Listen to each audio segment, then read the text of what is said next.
Come on down to Room Full of Booze, where we got count 'em, two TVs. So today here at the bar, we've got two of these bad boys. Right here, these are realistic Portavisions, model 16-107s, both of them.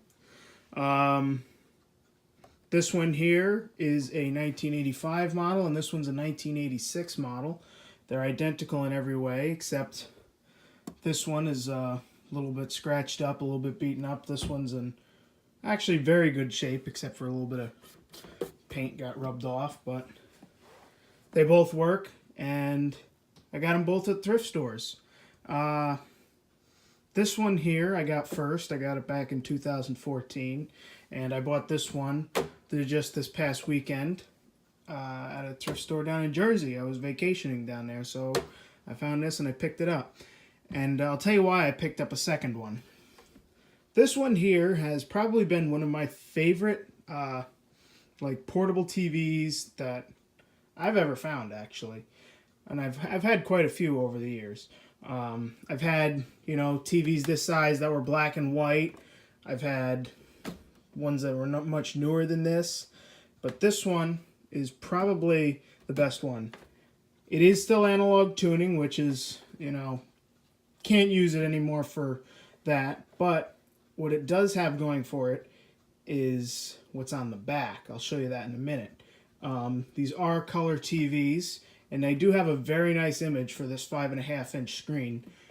Gets pretty good clarity compared to other little TVs that I have seen and used. The reason why I think these realistic Portavisions are great TVs is right here. They've got RCA inputs right here, composite inputs.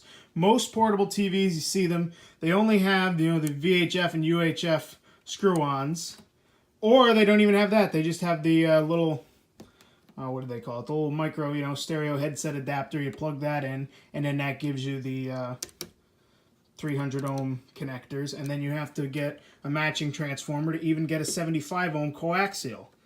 This guy's got, the standard 300 ohms, the 75 ohm coax, and it's got the RCA leads right here, and that makes it great to plug in DVD players, VCRs, my Xbox. I have hooked up my Xbox to this TV and brought it down to a friend's house and played Xbox on it.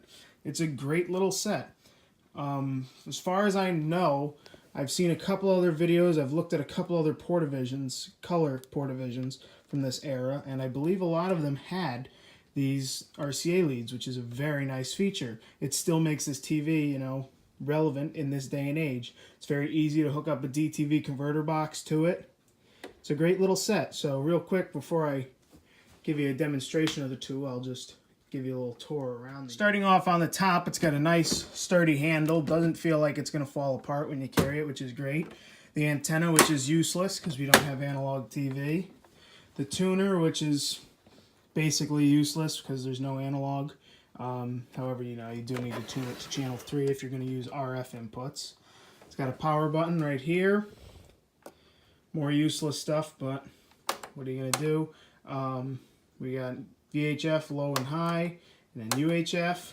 And right here it's got an auto color button, which I think is very handy. You just push that and it pretty much sets the colors to be pretty true. This is just your standard volume slider, not much there. And real quick on this side, you've got all your controls that you might want to adjust, your contrast, brightness, tint, color, vertical hold. And this is actually a degauss button, which I kind of find is interesting that these TVs have manual degauss on them, being from the mid-80s. You figure it would be an automatic degausser, but oh well. It does have an AC input. You can power it off of a 12-volt wall wart or car adapter, and underneath it does have room for 10 D-cell batteries if you want to do that, which again does make this thing very nice and portable.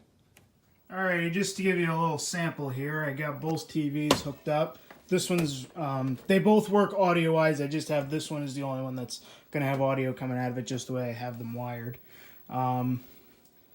Just play a little something that maybe would have been received on this TV back in the 80s.